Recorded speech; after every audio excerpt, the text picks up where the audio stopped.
Hallo und herzlich willkommen. Im heutigen Video wird die Zylinderkopfdichtung die Hauptrolle spielen. Dieses Bauteil kann sehr hohe Reparaturkosten verursachen. Es kommt auch nicht selten vor, dass aufgrund einer falschen Diagnose der Austausch durchgeführt wird. Deshalb ist es sehr wichtig, dass die Zylinderkopfdichtung vorher überprüft wird. Ich habe bei diesem Fahrzeug den Verdacht, dass sie undicht ist. Ich werde deshalb den Zustand der Zylinderkopfdichtung überprüfen. Ich habe mich für eine Methode entschieden, die sehr zuverlässig ist. Die Ergebnisgenauigkeit liegt bei fast 100%. Ich habe mich deshalb für diese Vorgehensweise entschieden, weil die bekannten Symptome in meinem Fall keine zuverlässige Aussage liefern. Der Motor hat kein Öl im Kühlwasser. Im Öl befinden sich auch keine Kühlwasserreste.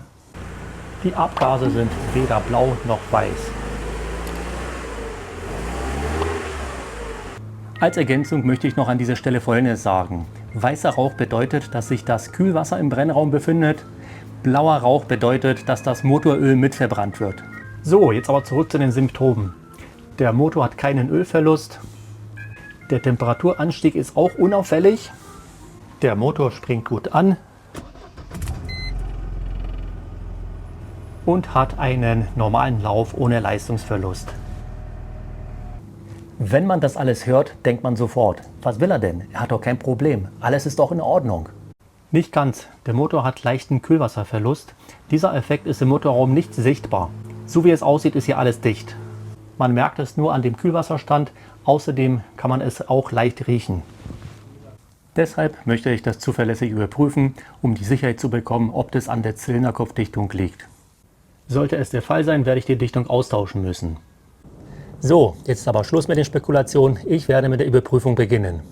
Dafür werde ich den CO2-Zylinderkopftester verwenden. Das ist eine sehr einfache, kostengünstige und extrem genaue Methode. Laut Hersteller liegt die Ergebnisgenauigkeit bei 99,9%. Er besteht aus der Testflüssigkeit, dem Universaladapter und dem Reaktionsbehälter. Man kann den Tester bei allen Benzin- und Dieselmotoren anwenden. Den Produktlink mit dem aktuellen Preis findest du in der Videobeschreibung. Jetzt zu der Funktion. Der CO2-Tester dient der Erkennung von Undichtheiten im Bereich der Zylinderkopfdichtung und prüft den CO2-Gehalt im Kühlwasser. Sollte an der Zylinderkopfdichtung oder an dem Zylinderkopf eine Undichtheit vorliegen, führt es dazu, dass sich die Abgase im Kühlkreislauf befinden. In diesem Fall verfärbt sich die blaue Reaktionsflüssigkeit und wird gelb bzw. grün. Okay, jetzt werde ich prüfen, ob der Adapter den passenden Durchmesser hat. Dafür mache ich den Kühlwasserbehälter auf und probiere es aus. Ja, sitzt perfekt. Man kann also den Test durchführen. Der Behälter wird nur reingesteckt und anschließend mit der Flüssigkeit befüllt.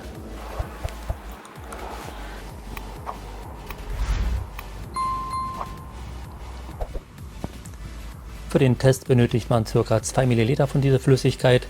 Daraus ergibt sich dieser Stand.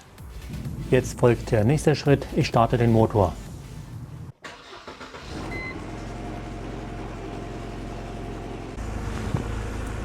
Ich lasse den Motor jetzt 5 Minuten laufen, dabei kann man auch die Drehzahl leicht erhöhen.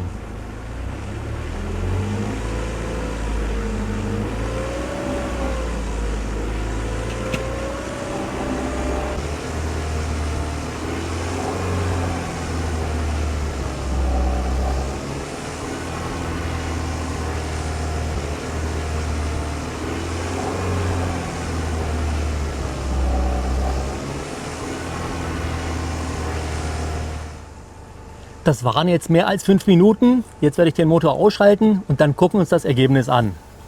Bei einer Undichtheit der Zylinderkopfdichtung müsste sich die Flüssigkeit gelb oder grün verfärben. Die Flüssigkeit ist blau geblieben, das heißt, dass die Zylinderkopfdichtung nicht beschädigt ist. Das ist eine sehr gute Nachricht. Das wird mir jetzt sehr viel Arbeit ersparen. Das bedeutet, dass die alte Zylinderkopfdichtung drin bleiben kann. Ich werde jetzt aber an anderen Stellen die Undichtheit suchen müssen. Wahrscheinlich ist hier eine Kühlwasserleitung undicht und das führt wahrscheinlich zu dem Wasserverlust. Nach diesem Test ist jetzt Detektivarbeit angesagt. Die Suche geht also weiter. Das ist mit Sicherheit angenehmer als Wechsel der Zylinderkopfdichtung. Ich bin sehr gespannt, was du von dieser Testmethode hältst. Schreib mir deshalb deine Meinung in die Kommentare. Wenn dir dieses Video gefallen hat, dann würde ich mich freuen, wenn ich von dir den Daumen hoch bekomme. Ansonsten, wenn du weitere Videos von mir sehen willst, dann abonniere diesen Kanal. In diesem Sinne, bis zum nächsten Mal.